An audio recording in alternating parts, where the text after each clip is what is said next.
Hello and welcome to my Yu-Gi-Oh channel. Well, it seems that Konami is looking back through the archives. They're looking through significant numbers of old fan favourite cards and actually making more modern versions of those cards. This is a massive example of it. It's called Light Sky MAHA VAILO. The original MAHA VAILO itself came out with Spell Ruler, which was the 1st of December 2004. So you've basically almost by the time it's released, it'll be 16 years. That's a massive chunk of time to put into a card. This is a light attribute spellcaster effect monster. It's level 8, whereas the original was a level 4, but you'll see the effects of it soon as well. It's got the same stat lineup, 1550 attack and 1400 defense. And its effect is this card gains these effects based on the number of equipped cards equipped to it. 1, it gains 1000 attack for each equipped card equipped to it. 2, your opponent cannot activate monster effects during the battle phase. 3, when your opponent activates a card or effect that targets this card. As a quick effect, you can send one equipped card you control to the graveyard to negate that effect. 4, your opponent cannot activate cards or effects during the battle phase. And 5, any battle damage this card inflicts to your opponent is doubled. Okay, so I'm going to break down each of these effects for you. I can see why it's level 8 now, because it's quite an option of what you've got depending on how many cards you can equip. And there is some variety towards that. With equipped cards, they're not that popular unless they're very archetype based. Things that tend to rely on those are the Noble Knights and the Fire Noble Knights, the brand new variations of those, and there's a couple of other decks, things that are run, such as Power Tool Dragon, benefit from this type of card.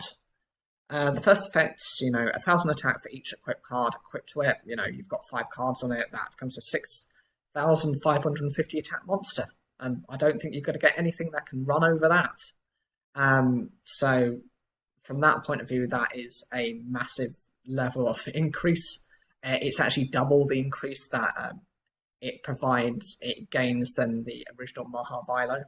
The other thing you've got to factor in is that it also gains the boost if it's an equipped card that does that as well. So Power of the Guardian, that's 500 attack points. Acts of Despair, that's 1000 more attack points.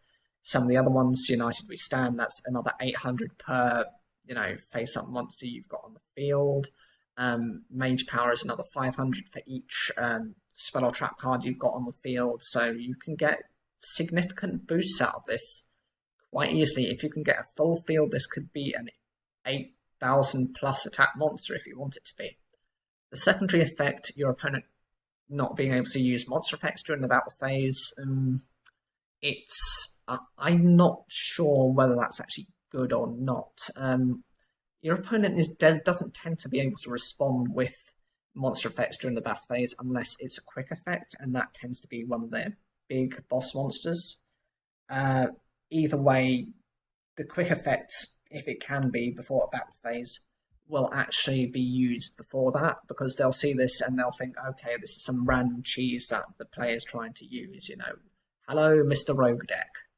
They'll get rid of this before you can actually do anything, or potentially once you've got all your equips onto it, they will kind of try and get rid of this. The third effect, to be able to negate something that targets this, is also quite useless. It would have been much better if it had been unaffected by any cards at all. That would make it viable. It being an effect that can be used. Okay, it can be used multiple times, depending on how many equipped cards you've got on this card, but, your opponent is going to be able to get through this effect very easily. If they've got a couple of cards and say you've got maybe 4 equipped cards on it, you can't use that effect more than the 2 times that you can. So your opponent's able to kind of pace themselves, whereas you're wasting and using resources very fast. The other thing as well is, you've got generic effects which don't even need to bother, going through this. Drowning Mirror Force, any of the Mirror Force cards, certain battle traps, certain cards which just banish or send without targeting. All of these exist within Yu-Gi-Oh these days. Had this been around back when the original MAHA VAILO was around, I'd say yes, this card is an absolute must. It's better than the original from certain points of view, but it's now just of a time where it's just too old. It needs something more to bring it out.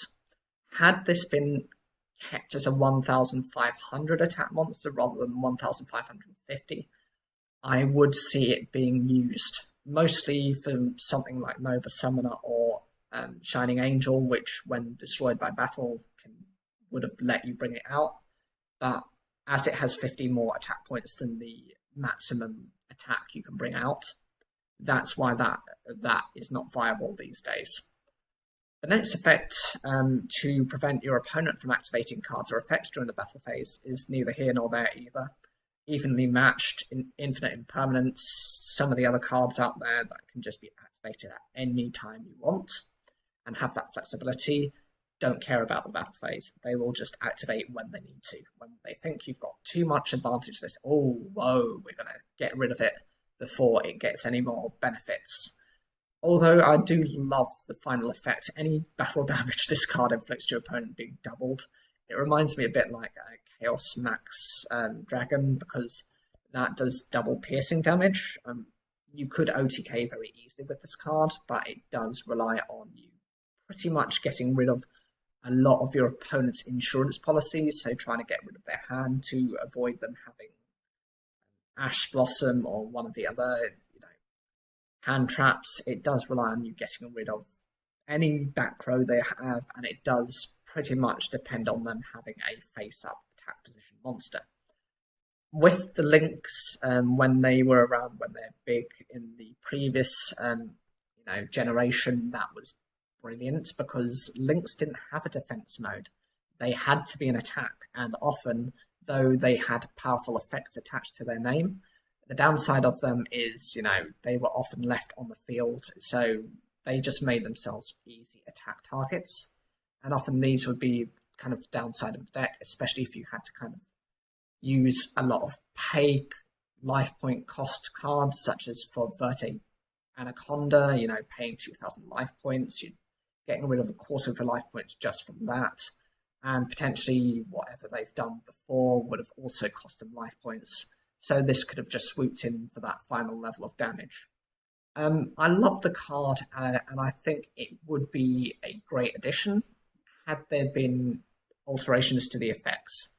As of now, I just think it's too late for its release, or maybe if they were to make it into an archetype which supports this type of style, perhaps in the future that could be looked into. But even as a pack filler, it's nice for nostalgia.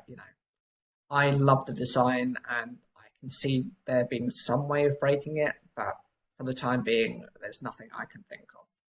Whatever you think of this card, leave your comments down below. Like the video if you enjoyed it, and don't forget to subscribe for more daily Yu-Gi-Oh content.